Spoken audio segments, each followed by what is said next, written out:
Assalamualaikum warahmatullahi wabarakatuh. Apa kabar anak-anak sekalian yang dirahmati Allah Subhanahu wa taala? Semoga sehat selalu ya. Alhamdulillah kita sekarang masuk ke dalam pelajaran fikih materi keempat setelah latihan 1 kemarin ya. Gimana, udah dikerjain semua ya? Barakallah. Yang belum masih ditunggu nih. Yang belum ya. Yang sudah alhamdulillah. Hari ini kita akan belajar materi tentang hukum silaturahmi. Tetapi sebelum belajar ke sana, mari sama-sama berdoa karena berdoa adalah salah satu adab sebelum belajar. Mari berdoa bersama. A'udzu billahi minasy syaithanir rajim. Bismillahirrahmanirrahim.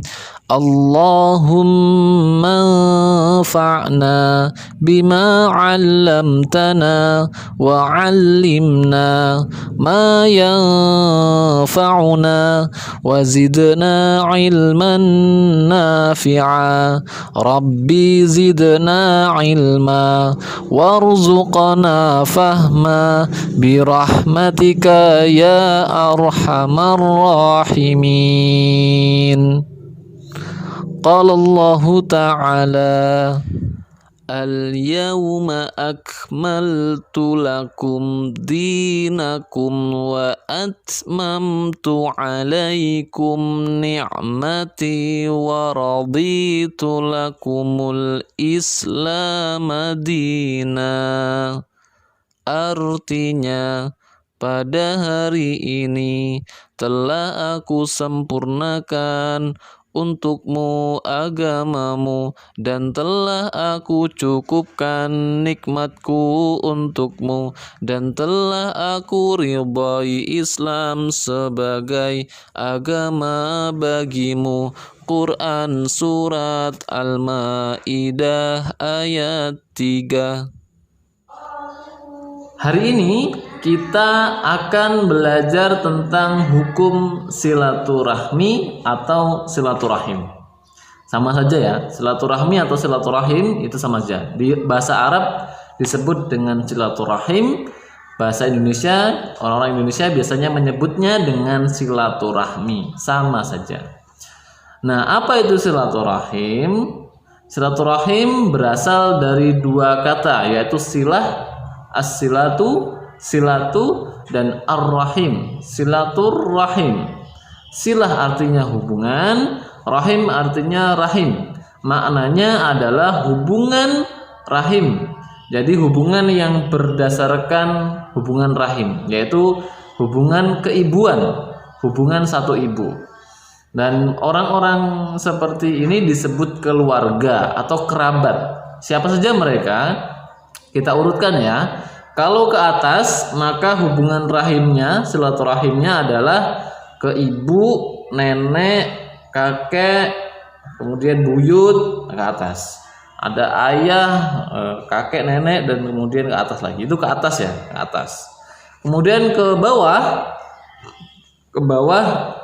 diurutkan anak, cucu, cicit, ke bawah. Ponakan nyamping tapi ke bawah. Nah, itu termasuk silaturahimnya. Kalau ke samping itu ada kakak kandung, adik kandung, adik sepersusuan, adik satu ibu, adik satu ayah. Itu yang ke samping. Ada juga yang ke atas nyamping. Ke atas tapi agak nyamping sedikit, itu ada om, tante, bude, pakde. Nah, mereka itu adalah kerabat-kerabat orang-orang yang merupakan wajib kita silaturahim dengan mereka. Wajib kita silaturahmi dengan mereka. Menyambung tali silaturahmi adalah perintah Allah dan hukumnya wajib.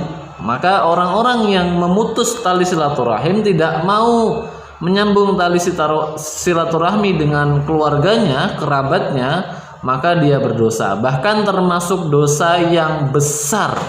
Karena Rasulullah pernah bersabda, la yadkhulul jannah qati'ur rahim. tidak akan masuk surga orang yang memutus tali silaturahmi. Maka kita sebagai manusia, sebagai seorang muslim yang taat, kita harus senantiasa menjalin tali silaturahmi, baik itu dengan ibu kita jika memang sudah berjauhan dengan ibu kita, selalu tanya kabarnya, memberi salam dan sebagainya, berbuat baik dan sebagainya. Begitu juga dengan om, pak de, tante, minimal tanya kabar kalau memang sudah lama nggak ketemu. Termasuk adik kandung, termasuk pak de, bude, kakek, nenek dan lain sebagainya. Maka kita kan diberikan kesempatan untuk berkunjung ke rumah nenek, berkunjung ke rumah kakek, itu tujuannya untuk menyambung tali silaturahmi. Nah, karena ini termasuk kewajiban seorang muslim ya. Pahalanya besar, dan bila dia tinggalkan maka dosanya juga sangat besar. Bahkan dalam hadis tadi dikatakan la yadkhulul jannah, tidak akan masuk surga. Kata Allah, kata Rasulullah, tidak akan masuk surga orang yang qati'ur rahim, memutus tali silaturahmi. Maka sebagai seorang muslim yang taat, seorang muslim yang baik, kita harus senantiasa menyambung tali silaturahmi. Nah, contoh cara perbuatan menyambung tali silaturahmi adalah dengan cara memberi salam, saling memberi hadiah, berbuat baik kepada kerabat, kemudian saling mengunjungi dan lain sebagainya. Ini adalah contoh perbuatan menyambung tali silaturahmi. Jadi kalau ada kerabat yang sudah lama nggak dikunjungi, minimal tanya kabarnya. Assalamualaikum, berikan salam, berikan senyuman, berikan perlakuan yang baik. Itu adalah salah satu contoh perbuatan menyambung silaturahmi, dan itu pahalanya besar. Sebaliknya, contoh perbuatan yang memutus tali silaturahmi adalah ketika dia tidak mau berbuat baik kepada kerabatnya, tidak mau kenal lagi, tidak mau menyapa lagi, tidak mau tahu lagi, bahkan tidak mau mengunjungi lagi, maka itu adalah perbuatan memutus tali silaturahmi dan dosanya sangat besar. Maka sebagai seorang mukmin, kita harus selalu menyambung tali silaturahmi dengan keluarga, kerabat kita. Alhamdulillah, di zaman yang modern ini kita lebih mudah menyambung tali silaturahmi. Kalau dulu mungkin kita harus berjauh-jauhan datang ke rumah nenek kita atau ke rumah saudara kita atau adik kita yang jauh di sana. Tapi sekarang kita bisa dengan video call, bisa dengan SMS, bisa dengan WA dan lain sebagainya. Itu salah satu cara menyambung tali silaturahim yang sudah dipermudah. Maka kalau sudah sampai begini nggak mau menyambung tali silaturahim, rugi banget dan ancamannya sangat berbahaya. Oke, sampai di situ pelajaran kita pada hari ini ya.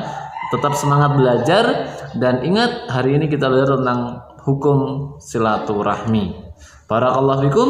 Kita tutup sama-sama dengan membaca lafaz hamdalah dan doa penutup majelis. Alhamdulillahirabbil alamin. Subhanakallahumma wabihamdika asyhadu an la ilaha illa anta astaghfiruka wa atubu ilaik. Kurang lebih mohon maaf. Assalamualaikum warahmatullahi wabarakatuh. Bye bye.